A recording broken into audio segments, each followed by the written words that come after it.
Good morning dears, welcome back. In today's session, we will continue our learning process of chapter 5 of class 8 titled Networking. Come children, let us learn. Dears, before going into today's session, let us have a recap of what we learned in the last sessions. We learned about computer network. It is interconnected collection of computers. We also learned about the features and components of network. They are like resource sharing, communication medium, reliability, flexibility, centralized administration, and conservation of resources. We also learned about the various components of network. The network types are LAN, WAN, MAN, PAN, and VPN. LAN is local area network, MAN is metropolitan area network, WAN is wide area network, PAN is personal area network, and VPN is virtual private network. We also learned about the various network topology. Topology is a physical and logical layout of a network. They are bus topology, ring topology, mesh topology, star topology, and tree topology. Dears, in this session, we will know about the network operating system. Before going into network operating system, let us see what is an operating system or an OS. Dears, it is a program that will act as an interface between the user and the computer. The operating system gets instructions from the user as commands or CUI, that is command user interface, or clicks, which is graphical user interface, that we are using Windows, like we are using the mouse to click on start button to go into the working of Windows. And all these instructions are converted into a machine language. You know children, machine language is a language which the hardware can understand. That includes the zeros and ones, which is the binary language. So our instructions in the form of clicks in the case of Windows, or commands like CD or MD in the case of DOS, it is converted into machine language, and the operating system will be able to make the hardware to work. Dears, there are different types of operating system. One which allow a single user to use the system, that is such kind of an operating system is called as a single user operating system. And some operating system allows the different users to use the same operating system simultaneously. Such a kind of operating system is called as a multi-user operating system. Example for single user operating system is Windows, which we commonly use, and multi-user operating system example is Linux, which is an open source software. Open source software is one which we need not purchase by paying the amount. Windows are all licensed versions. That is, if you want to use the Windows, we have to pay the company which is releasing it. That is a Microsoft. So it is not open source, it is closed source. That is, you cannot access the program for Windows. But in the case of Linux, it is available free on the internet, and you can download the software, you can make changes in that software, and you can use it. So that is the difference between open source software and closed source software. Dears, having known about the operating system, now let us see what are the different types of network operating system. What is a network operating system? Dears, a network operating system coordinates the activities of different computers across a network. You know that a network consists of a number of computers that are interconnected, and an operating system, if it is individual computers, there is no problem with that working, because one operating system is there, it is able to give the instructions to make the hardware to work. But in the case of a network, it has to coordinate the activities of various computers across the network.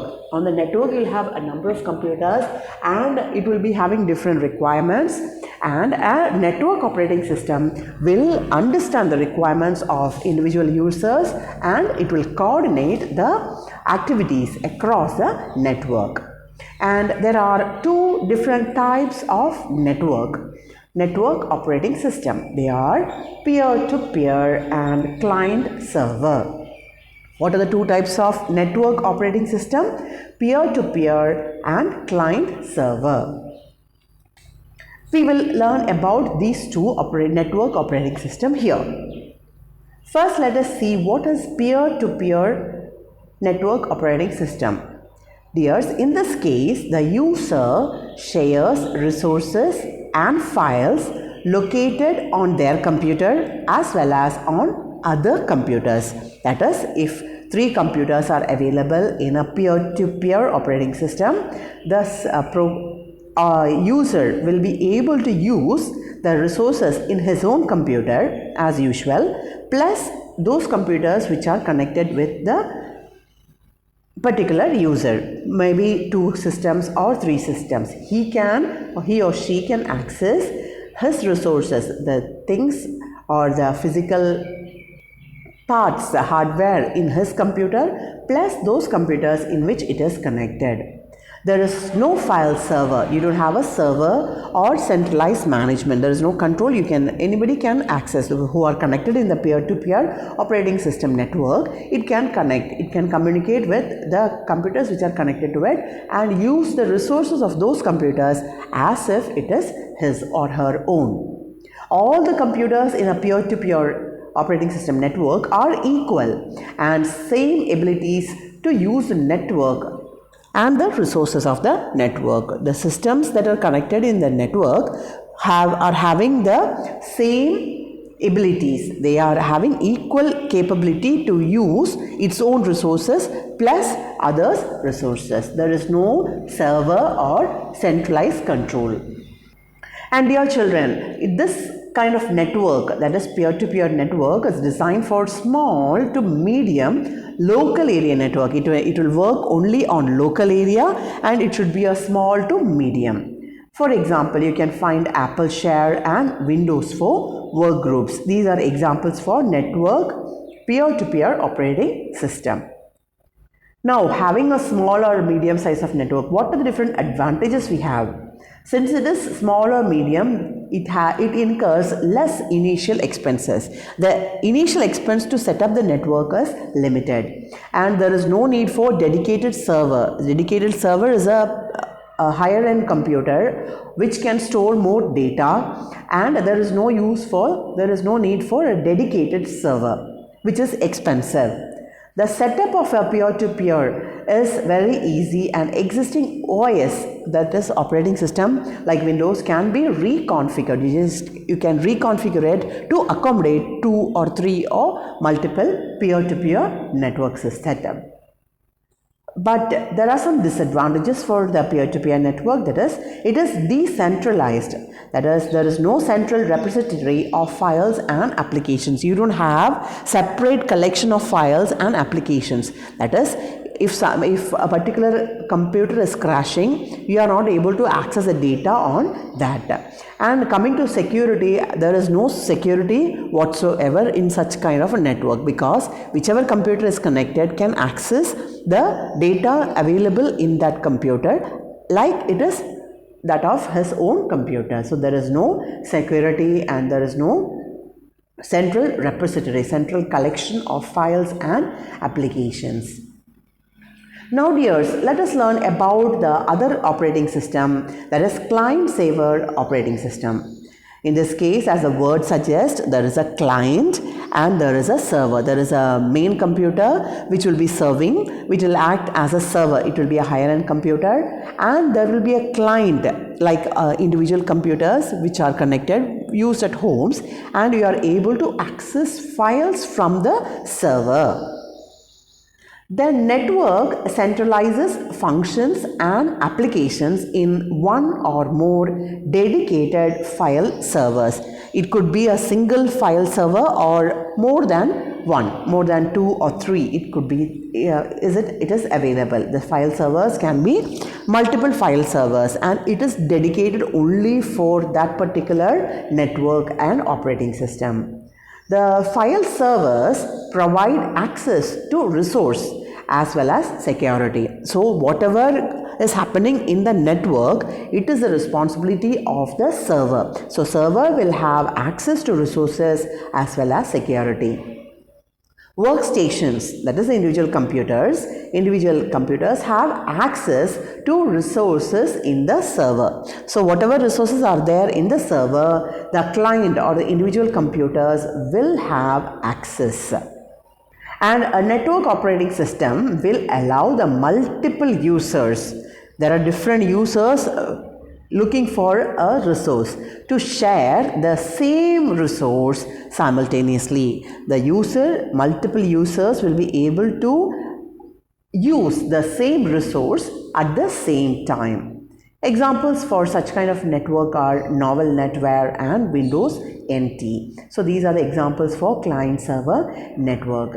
This client-server application easily you can identify, like when your 10th standard board results, your brothers or cousins or sisters 10th standard or 12th standard board results or degree results are published, you will be seeing them going to browsing.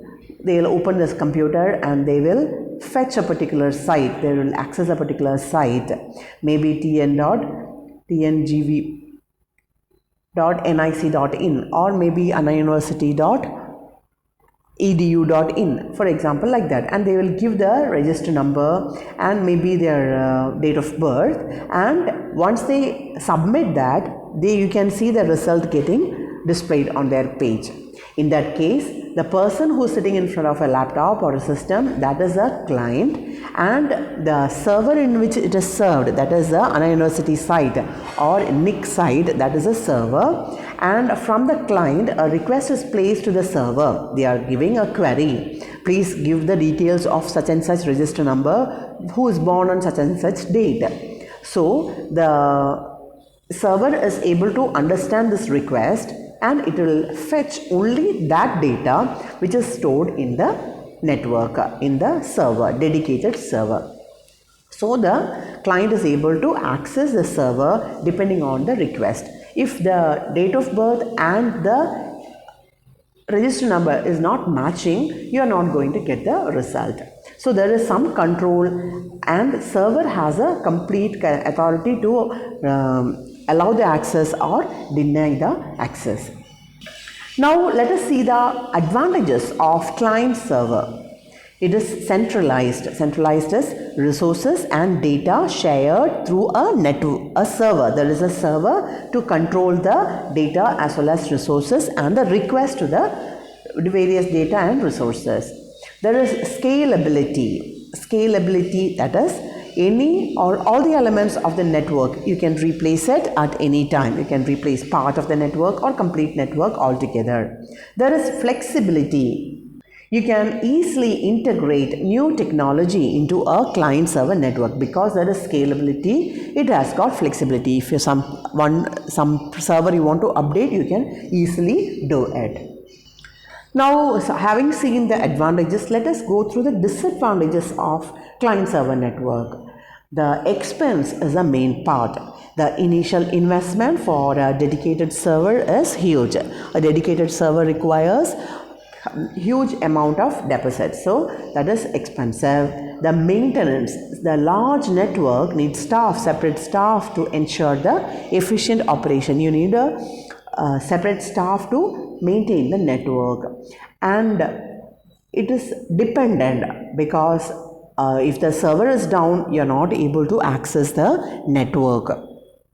That is, when the results are published, you can see multiple people from different parts of the state accessing the same server, and so the traffic, we say it as traffic, it is more, and server will not be able to provide to all the requests. So we can say server is down. So that also is there. Suppose server is down, you are not able to access anything that is there in the network. Having seen about the peer-to-peer operating system as well as client-server operating system, now let us learn about the disadvantages of network. What are the problems with the network? If I am connecting my computer to a network, what are the things? What are the problems I may have to face? Server error. In the case of an error in the server, the user will not be able to access the network, access the data that is kept. Then next is the fault in the network. If there is some fault in the network, there is chance that data is lost and you cannot access the data in the computer or the computer which is there.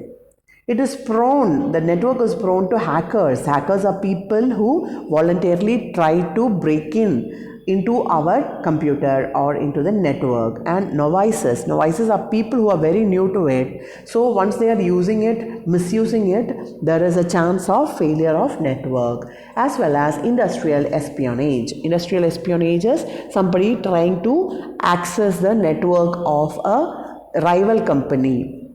There are two different companies and one company will try to breaking into the next company to know its details, its business plans and so on. So that is industrial espionage. Then as traffic increases, as there are more requests, the performance of network will decrease. The performance of network will decrease once the traffic is increased. And it is very difficult to manage large network. If you have a very large network, it is difficult to manage it. Dears, before winding up today's session, let us have a recap of what we learned. In this one, we learned about operating system and network operating system. We also learned about the peer-to-peer operating system and client-server operating system. Dears, in the next session, we will learn about the search engines. Activity time, a small activity for you. Draw the following in the classwork neatly: peer-to-peer operating system and client-server operating system. It is given in page number 78 and 79 of your textbook. Also, complete the activities that is given in page number 83. B section alone. Activity zone B part. And ABC given in page number 85. With that, we wind up today's session, my dear children. Thank you for watching. Please subscribe my YouTube channel, youtube.com/Samacheer Kalvi Guide. Thank you. Stay blessed.